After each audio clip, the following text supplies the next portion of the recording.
এদিকে চিরবিদায় নিলেন ইনকিলাব মঞ্চের মুখপাত্র শরীফ ওসমান হাদী। শরীফ ওসমান হাদী ইন্তেকাল করেছেন। ইন্না লিল্লাহি ওয়া ইন্না ইলাইহি রাজিউন। আমরা তার আত্মার মাগফিরাত কামনা করি। আমরা বিশ্বাস করি তার আত্মা শান্তিতে থাকবে।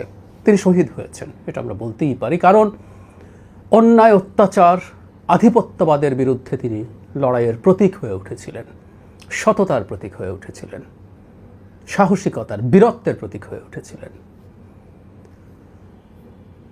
জনাব হাদী বাঁচবেন না এটা আসলে মনেই হচ্ছিল।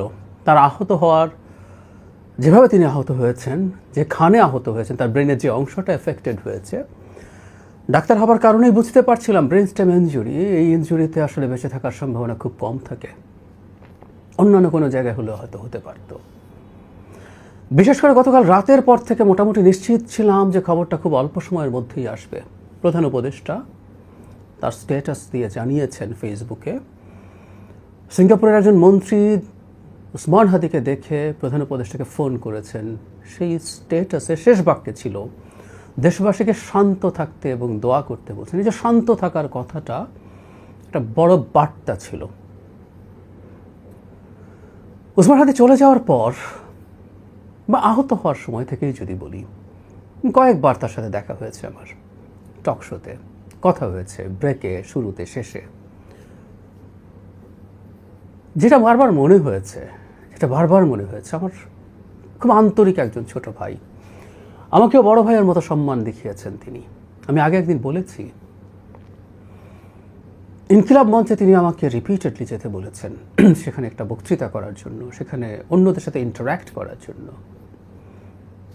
একটু আগে আমি আমার ফেসবুকে একটা স্ট্যাটাস দিয়েছি, গালিগালাজ করছেন অনেকেই মন্তব্যে, এবং হাদীর মৃত্যুর সাথে আমাকেও দায়ী করার বা জড়িত করার চেষ্টা ইনফ্যাক্ট অনেকেই করছেন, গাইডেড হয়ে অনেকে একই অভিযোগ করছেন। কিন্তু যারা হাদীর আমার প্রতি ভালোবাসাই দেখেছি আমি।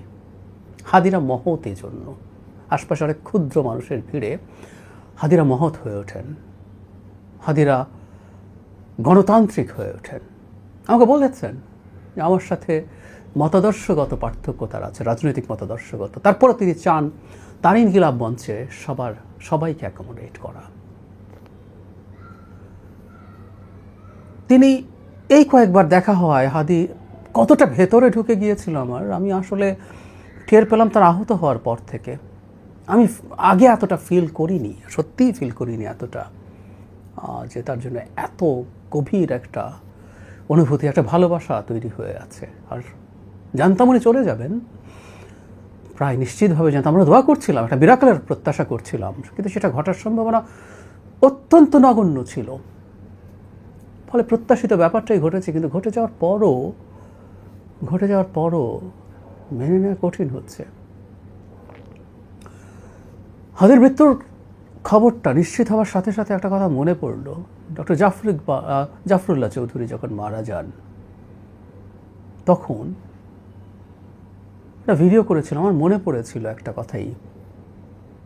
ডক্টর জাফরুল্লাহ আমাকে চিনতেন, আমি ওনাকে চিনতাম।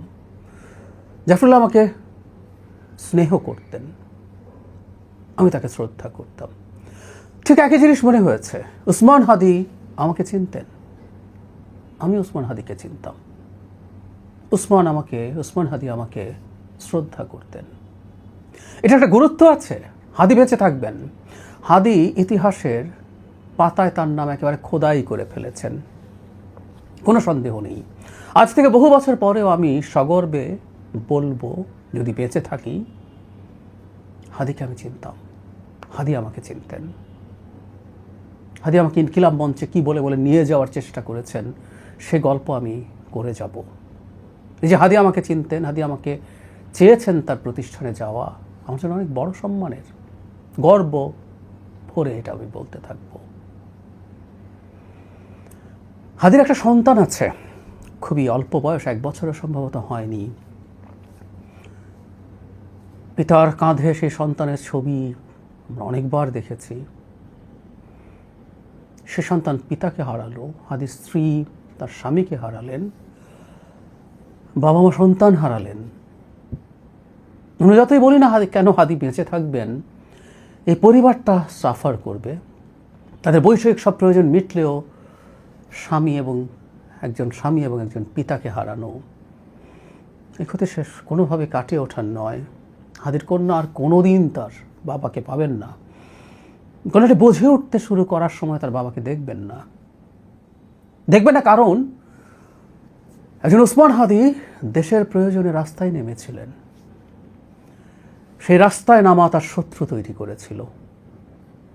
তিনি অনেক কাজ করেছেন, অনেক কাজের সাথে আমাদের দ্বিমত আছে, কিন্তু হাদির মূল জায়গা যেটা, সেটা তিনি সৎ ছিলেন। আমি বিশ্বাস করি কোনো কিছু কোনো উদ্দেশ্যমূলকভাবে করতে যাননি। অনেকে করেন, অনেকে অনেক কিছু করার চেষ্টা করেন বা দেখানোর চেষ্টা করেন, কিন্তু আমি বিশ্বাস করি ওনার সাথে যে জায়গায় ইভেন আমাদের দ্বিমত আছে সেটার ক্ষেত্রে তিনি জেনুইন ছিলেন, হুইচ ইজ ভেরি ইম্পর্ট্যান্ট। তিনি দেশপ্রেমিক ছিলেন। তিনি প্রচলিত যে রাজনৈতিক স্ট্রাকচার, নির্বাচনের সিস্টেম, নির্বাচিত হবার কায়দা, সেগুলো ভেঙে চুরে নতুন একটা সিস্টেম, এই যে নয়া বন্দোবস্তের কথা বলি, অনেকেই মুখে বলেন, অনেক রাজনৈতিক দল বানিয়েছেন, নয়া বন্দোবস্তটা কেমন হওয়া উচিত উনি করে দেখাতে চেয়েছিলেন।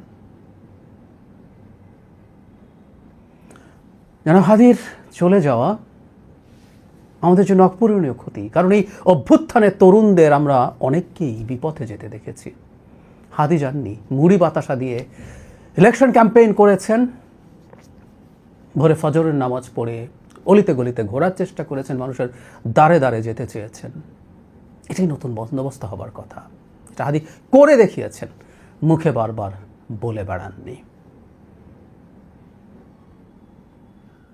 আলাদা একটা ভিডিও করব অচিরেই।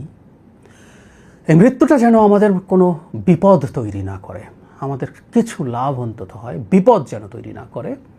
কারণ বিপদ তৈরি হওয়ার আশঙ্কা আসলে দেখা যাচ্ছে, সেটা এখানে আর বলছি না। ওসমান হাদির পরিবার এই শোক সইবার শক্তি পাক, তারা গর্বিত হবেন কোনো একদিন।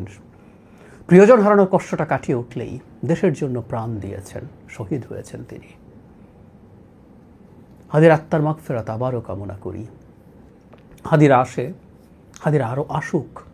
এই দেশকে যদি একটা শক্তিশালী গণতান্ত্রিক সার্বভৌম রাষ্ট্র হিসাবে দাঁড়াতে হয়, আরও হাদিদের আসতে হবে।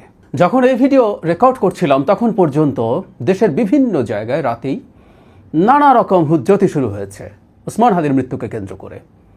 আওয়ামী লীগের নেতাদের বাড়িতে আগুন ভাঙচুর, এবং সবচেয়ে গুরুত্বপূর্ণ হচ্ছে প্রথম আলো এবং ডেইলি স্টার অফিসে ভাঙচুর এবং আগুন। এরকম একটা কিছু আমরা তো অন্তত ধারণা করতে পারছিলাম, কিন্তু সরকার করতে পারেনি। জনাব ওসমান হাদি হঠাৎ করে মারা যাননি যে সরকার খুবই সমস্যার মধ্যে হঠাৎ করে পড়ে গেছেন। এক সপ্তাহ আগে গুলিবিদ্ধ হাদি প্রায় এক সপ্তাহ মতো বেঁচে থেকে মারা গেছেন, এবং গতকালই প্রধান উপদেষ্টা বলছিলেন দেশবাসীকে শান্ত থাকতে। তার মানে তার কাছে বার্তা ছিল। আমরা প্রশ্ন করি, কি প্রস্তুতি ছিল আসলে সরকারের?